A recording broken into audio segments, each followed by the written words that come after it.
आज सीबीआई की टीम मनीष सिसोदिया के दफ्तर में पहुंची और यहां पर सीबीआई जो है वो नॉर्मल इंक्वायरी कर रही थी और उनका कहना था कि हम रोजाना की तरह जांच कर रहे थे।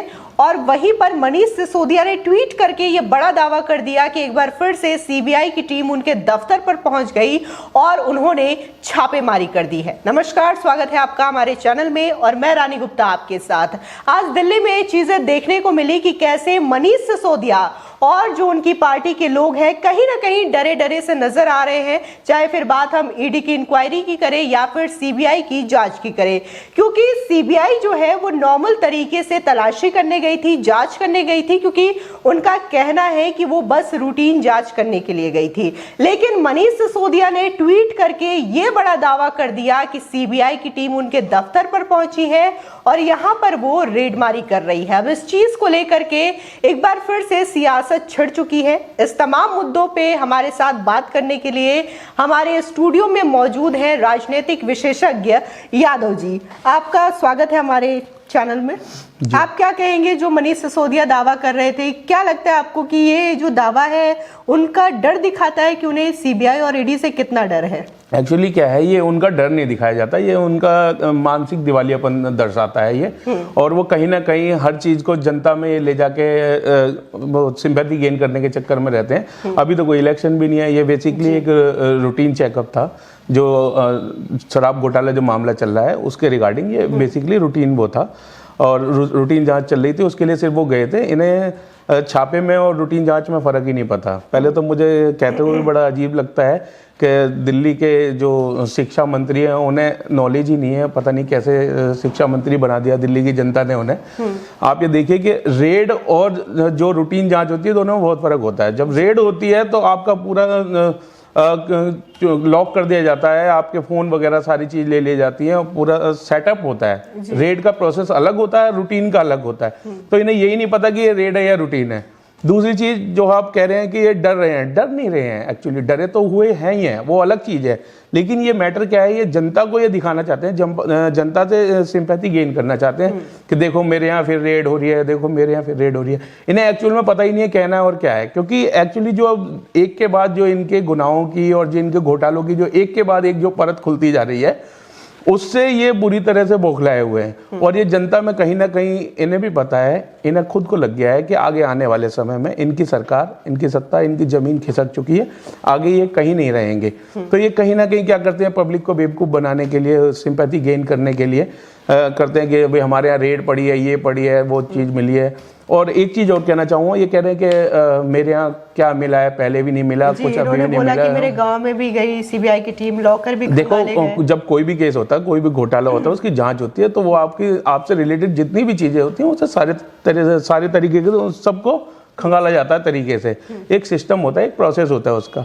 ऐसा नहीं है कि मतलब कि खाली सिर्फ आपके घर की जांच होगी। और जो ये कह रहे हैं कि यहाँ पर कुछ नहीं मिला या पहले भी कुछ नहीं मिला, मैं बताना चाहूँगा कि इनके जो अरविंद केजरीवाल जी हैं, जो इनके नेता हैं, वो जब सिसोदिया के खिलाफ जब कोई मामला भी नहीं आया था उससे महीने भर पहले से ही गाने लग गए थे। उन्हें पता था कि ये मामला, देखो घोटाला चोरी कितनी भी कर लो, एक ना एक दिन छुपती नहीं है, एक ना एक दिन बाहर आती ही आती है। तो एक महीने पहले से ही, जब मेरे बारे में मुझे पता है, एक महीने पहले से ही मेरा नेता या मैं खुद कहने लगूंगा कि मेरे खिलाफ जांच हो रही है, घोटाला हो रहा है, फटारा होगा, ढिमका होगा, तो मैं उस चीज़ को, सबूत को अपने पास तो रखूंगा नहीं, जाहिर सी बात है। तो सीबीआई जो अपने रूटीन चेकअप में है वो ये देख रही है कहीं ना कहीं कोई ना कोई क्लू मिलेगा। और ये शराब घोटाले के मामले में था, ऐसी कोई रेड नहीं थी और बेसिकली इन्हें रेड और उसका रूटीन चेकअप कुछ पता ही नहीं है। अच्छा, गुजरात इलेक्शन के टाइम पे भी देखने को मिला था कि उसी दौरान ये सिलसिला शुरू हो गया था और इंक्वायरी बैठ चुकी थी जो शराब घोटाला दिल्ली के अंदर हुआ था। तब दफ्तर बुलाया गया था सीबीआई के द्वारा मनीष सिसोदिया को और तमाम आम आदमी पार्टी के जो नेता थे उन्होंने ये ढिंढोरा पीटा कि अब वो सिसोदिया की गिरफ्तारी हो चुकी है। लेकिन शाम को ही ये बाहर आ जाते हैं और कहते हैं कि ये बस नॉर्मल पूछताछ थी। तो ये हंगामा और ये तमाम चीजें की गिरफ्तारी होगी, इस चीज का क्या? इसलिए था ना क्योंकि गुजरात में जीत रहे थे ना इन्होंने, बीजेपी आईबी की रिपोर्ट का जिक्र हाँ, ये गुजरात में जीत रहे थे ना। बीजेपी तो हारते हारते जीती है, बीजेपी की तो सीटें ही नहीं थी, बीजेपी का तो वर्चस्व भी नहीं था। तो इन्होंने कहीं ना कहीं गुजरात में दिखाना था ना कितनी सीटें आई हैं इनकी, जो ये कह रहे थे गुजरात इलेक्शन से घबरा गई है बीजेपी या सरकार जो भी है घबरा गई है और हमारे ऊपर वो कर रही है। अभी तो कोई इलेक्शन नहीं है ना, अभी इनका कोई भरोसा नहीं है, जनता को बहलाने और फुसलाने में माहिर है। इनकी एक से एक घोटाले की परत खुलती जा रही है। तो अभी आगे वाले इलेक्शन पे लगा देंगे। देखो, झूठ बोलने वाले का ना कोई सिर पैर नहीं होता। उसने आज 2 बोला है, कल उसे पता नहीं होगा उसने कि 2 बोला है कि 4 बोला है। तो वो रोज नए नए बहाने गढ़ेगा, रोज नई नई पॉलिटिक्स करेगा और ये सिर्फ जनता को ध्यान अपनी तरफ अट्रैक्ट करने के लिए है चीज़ें, बाकी ऐसा कुछ भी नहीं है।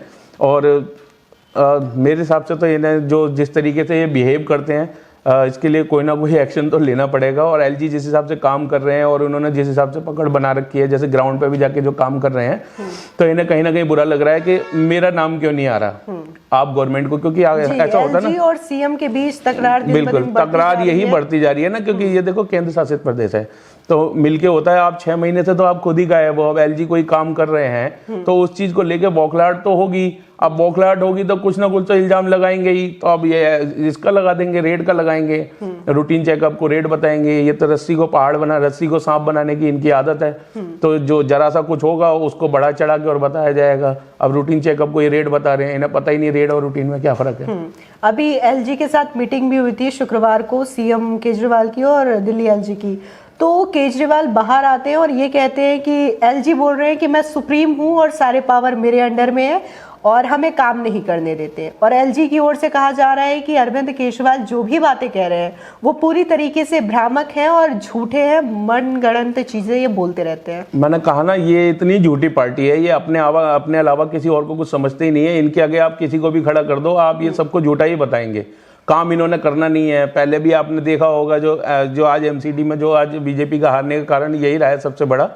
जो इन्होंने जो पीछे एमसीडी में जो फंड रोक रखा था, पहले सेंट्रल गवर्नमेंट वो पहले स्टेट गवर्नमेंट के अंडर होता था, उन्होंने फंड रोका। पानी में देख लीजिए आप कितना घोटाला हुआ, उस फंड को रोका, उसकी वजह से दिल्ली के विकास कार्य नहीं हो पाए।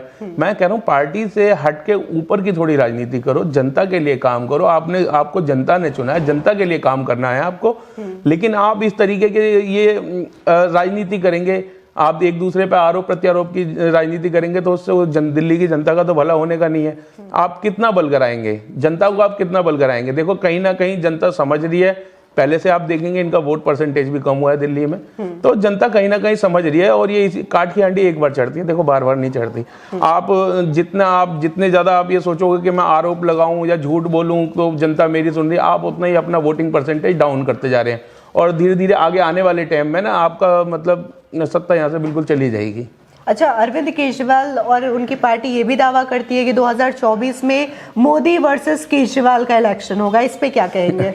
क्या राहुल गांधी की भारत जोड़ो यात्रा कुछ काम नहीं करेगी? मैंने कहा ना, ये अपने आप को इतना सुपीरियर समझते हैं, अपने आगे किसी को समझते ही नहीं है। जब ये एलजी और संविधान को कुछ नहीं, देखो सबसे बड़ा संविधान होता है देश का, जब ये संविधान को कुछ नहीं समझते ये तो किसी को भी कह देंगे। ऐसे तो मैं कोई भी कह दूंगा कि मैं भाई बिल क्लिंटन के सामने या उसके सामने मैं इलेक्शन लड़ूंगा, मैं वहां का प्रेसिडेंट बनूंगा, ऐसे कहने से नहीं होता ना। अपने मुंह में तो कोई भी मिट्टू बन सकता है। वो तो आपको दिल्ली की जनता ने भी बता दिया ना, विधानसभा इलेक्शन में आपको बता दिया ना, जो नगम निगम के जो उसमें हुआ है उसमें 12% आपका वोट परसेंटेज डाउन हुआ है। जब आपका वोटिंग परसेंटेज उसमें ही डाउन हुआ है तो 2024 में आप मोदी के सामने कैसे खड़े होने की बात कर रहे हैं? जो आपसे पुरानी पार्टी है उसकी तो हिम्मत नहीं हो रही है, उसमें तो कोई है नहीं, पूरा विपक्ष मिला के कोई इकट्ठा नहीं होके मोदी के सामने 2024 में आने वाला है। आप अपनी तरफ से यूं हाके जा रहे हैं कि मैं 2024 में मोदी के सामने लड़ूंगा। ये बिल्कुल सरासर गलत है और तथ्यात्मक है और कहे जाए तो ये व्यंग्यात्मक है। लेकिन अब आदमी अपने को बढ़ा चढ़ाने की कोशिश करता रहता है, तो ऐसा और कुछ नहीं है इसके अलावा। फिलहाल आज जिस तरीके से मनीष सिसोदिया और सीबीआई की टीम को लेकर के और साथ ही सीएम केजरीवाल और एलजी को लेकर के तमाम बातें हुई, उस पर हमने चर्चा की है। आगे की और भी अपडेट के लिए हमारे चैनल के साथ बने रहिए।